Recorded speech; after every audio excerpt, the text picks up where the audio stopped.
लक्ष्मी वल्लभपर्यन्तां वन्दे गुरुपरम्पराम् ஆழ்வார்கள் வாழி அருளிச் செயல் வாழி தாழ்வாதுமில் புலவர்தாம் வாழி ஏழ்வாறு முய்ய அவர்கள் உரைத்தவைகள் தாம் வாழி செய்யமறை தன்னுடனே சேர்ந்து.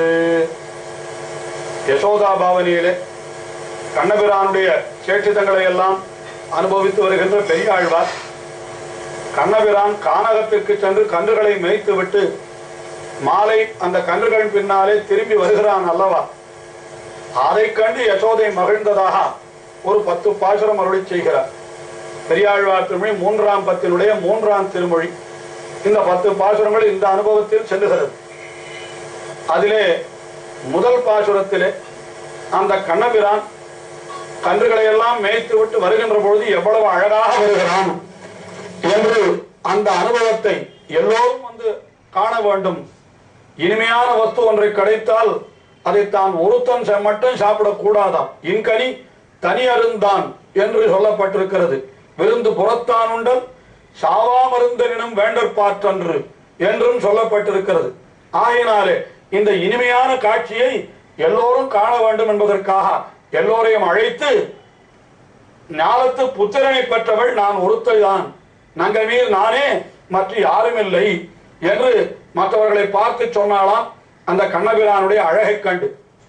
அடுத்தபடியாக 2வது பாசுரத்திலே என்ன சொல்லுகிறாள் என்றால், அந்த எம்பெருமான் அவனை பார்த்த உடனே ஓடி போய் அவனை அணைத்துக் கொள்ளுகிறார். எதிரிலே மற்றவர்களுக்கு காட்டினவள் தானே நேரிலே சென்று அந்த கண்ணபிரானை அழைத்து கொண்டு அந்த கண்ணபிரானை அணைத்துக் கொண்டு அவனை பார்த்து, அப்பா உன்னை நான் விடியற் காலையிலேயே கன்று மேய்க்க அனுப்பி வைத்து விட்டேன், நீயும் இப்படி சென்றாயே, எவ்வளவு நல்ல குழந்தை நீ எனக்கு ஒரு முத்தந்தா என்று அந்த கண்ணபிரானை வேண்டுவதாக 2வது பாசுரம் அமைந்திருக்கிறது. கண்ணி நன்மா மதில் சூழ்தரு ஓம்பொழில் காவிரி தென்னரங்கம் மன்னியதீர் மதுசூதனா கேசவா பாவியேன் வாழ்வுகந்து இளங்கண்ணு மேய்க்கா சிறியாலே ஓட்டி ஒருப்படுத்து என்னில் மனம் வழியார் ஒரு மென் நெல்லை என் கொட்டனே மொத்தந்தா. கண்ணபிரானை இந்த 2வது பாசுரத்திலே அழைக்கின்ற பொழுது எப்படி அழைக்கிறாள் என்னால், திருவரங்கம் பெரிய கோவிலிலே எழுந்தருளிருக்கின்ற எம்பெருமானும் இந்த கண்ணபிரானும் ஒன்று என்ற அந்த தர்மிய ஐக்கியம். அத்தாலே இவனை என்ன சொல்லுகிறாள், திருவரங்கம் மன்னிய சீர் மதுசூதனா என்றே சொல்லுகிறாள். ஆனால் இது யசோதைக்கு தெரியுமா என்ற கேள்வி நமக்கு வேண்டாம். யசோதா பாவனையிலே பாடுகின்ற பெரியாழ்வார் அவர் எம்பெருமானாலே மயர்வர மதிநலன், அதாவது விசேஷமான ஞானம் அருளப் பெற்றவர் ஆகையினாலே அவருக்கு இது தெரியும் அல்லவா. ஆகையினாலே அந்த பாசுரம் அப்படி அமைந்திருக்கிறது. திருவரங்கத்தை எப்படி வர்ணிக்கிறார், கண்ணி நன்மா மதில் என்று திருவரங்கத்திலே இருக்கக்கூடிய மதில், அது நன்றாக கட்டன் காவலமாய் இருக்கிற மதிலாமது. கண்ணி நன்மா மதில் எல்லாம் நன்றாக காவலாக இருக்கிற மதில். அப்படிப்பட்ட மதில் சூழ்ந்த திருவரங்கம் பெரிய கோவிலா. கண்ணி நன்மா மதில் சூழ்தரு காவிரி தென்னரங்கம் பூம்பொழில் காவிரி தென்னரங்கம் என்று பூம்பொழில்களாலே சூழப்பட்ட காவிரி, அதாவது காவிரி ஆற்றன் கரையிலே இருக்கக்கூடியதான தென்னரங்கம் என்றால் காவிரி ஆற்றிற்கு தெற்கிலே இருக்கக்கூடிய அரங்கம் என்றும் நாம் கொள்ளலாம். இப்படிப்பட்ட தென்னரங்கம் என்னால் தென் என்பதற்கு அழகிய என்றும் பொருள் உண்டாகினாலே மிகவும் அழகிய திருவரங்கம் என்று திவ்ய தேசத்தை சொல்லி, அந்த திவ்ய தேசத்திலே மன்னிய சீர் மதுசூதனா, அதிலே எப்பொழுதும் பொருந்தி எழுந்தருளிருக்கின்ற எம்பெருமானே மதுசூதனனே, மது என்ற அரக்கனை அழித்தவனே என்றே அவனை அழைக்கிறாள் இந்த பாசுரத்திலே. திருவரங்கம் பெரிய கோவிலிலே எழுந்தருளிருக்கின்ற எம்பெருமான் ஸ்ரீ ரங்கநாதன் அவனே இப்பொழுது கண்ணனாக வந்து அவதரித்திருக்கிறான். நாளித ஆழ்வார்கள் மத்திய ஆழ்வார்களுடைய பாசுரத்திலேயும் இது பல பல இடங்களிலே தெரிவிக்கப்படும். திருப்பான ஆழ்வார் கொண்டல் வண்ணனை கோவலனாய் வெண்ணெய் உண்ட வாயன் அணியரங்கன் என்று, அவன் கோவலனாய் வெண்ணெய் உண்ட வாயன் எவனோ அவன்தான் அணியரங்கன் என்று தெரிவிக்கின்றார்.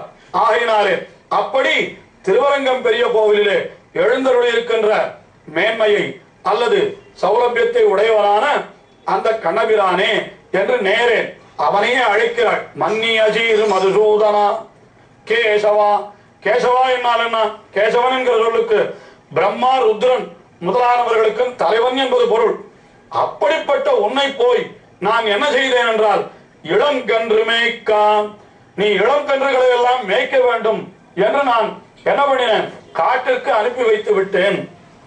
அதுவும் என்ன செய்தேன் என்னால், சிறுகாலே ஊட்டி, மிகவும் விடியற் காலையிலேயே உனக்கு உணவை ஊட்டி ஒருப்படுத்தேன். இதற்கு நான் சம்மதித்து விட்டேன் என்கிறார். என்ன காரணம்? எல்லாம் வாழ்வு உகந்து என்று உன்னை இளங்கன்னு மேய்க்க வாழ்வு உகந்துன்னா. வாழ்வு உகந்துன்னா என்ன? என்னால் ஏதோ நம்முடைய குலத்துக்கு சேர்ந்த தொழில், அந்த தொழிலை செய்தால்தான் நமக்கு வாழ்வு நடக்கும் என்று சில பேர் சொல்லுவது இல்லையா? என்ன பண்ணுவது, இதெல்லாம் வயிற்று பிழைப்பு என்று சொல்லுகிறா போல நான் என்ன செய்தேன், வாழ்வு உகந்து வயிற்று பிழைப்பை உகந்து உன்னை போய் உன்னுடைய பருவத்தை பார்க்காமல் நான் உன்னை விடியற் காலையிலேயே எழுப்பினேன். எழுப்பினது மட்டுமா, உனக்கு சிறுகாலே ஊட்டி என்று அவசர அவசரமாக உனக்கு உணவையும் விட்டு கடைசியில் என்ன செய்தேன், உன்னை நான் கானகத்திற்கு அனுப்பி வைத்து விட்டேன். அதற்கு நான் சம்மதித்தேன் என்கிறாள் யசோதை. இன்றைக்கு கூட நம்முடைய இல்லங்களிலே இதுதான் பெரும்பாலும் நடக்கிறது.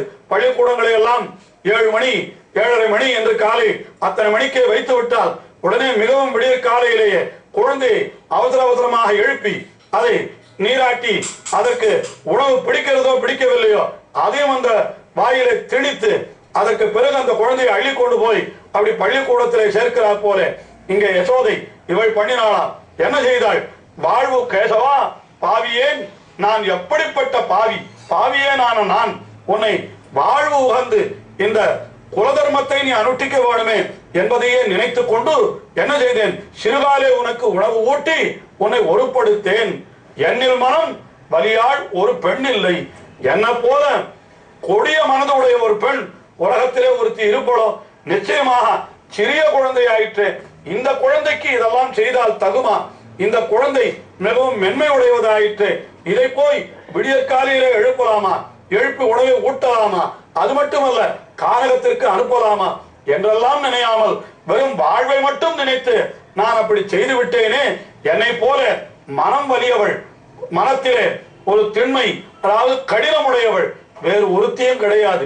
முதல் பாசுரத்தில் இவனை போல ஒரு பிள்ளை பெற்ற தாய் என்னை தவிர வேறு யாரும் கிடையாது என்று பெருமையாக சொல்லிக் கொண்டவள் இந்த பாசுரத்திலே அவனை கானகத்திற்கு அனுப்பி வைத்து விட்ட வருத்தம் தோற்ற என்னில் மனம் வலியாள் ஒரு பெண் இல்லை அப்படின்னு சொல்லிட்டு, இருந்தாலும் என் குட்டனே நீ ஒரு முத்தந்தா, இப்படி நான் வருந்தி கிடக்கின்ற என்னுடைய துன்பம் எல்லாம் தீர வேண்டும் என்றால் நீ எனக்கு ஒரு முத்தம் தர வேண்டும். நீ ஒரு முத்தம் கொடுத்தாயானால் என்னுடைய துன்பம் எல்லாம் தீர்ந்து விடும் என்பதாக இந்த பாசுரத்திலே 2ஆம் பாசுரத்திலே யசோதை கூறுவதாக அப்படி அற்புதமாக அமைந்திருக்கிறது.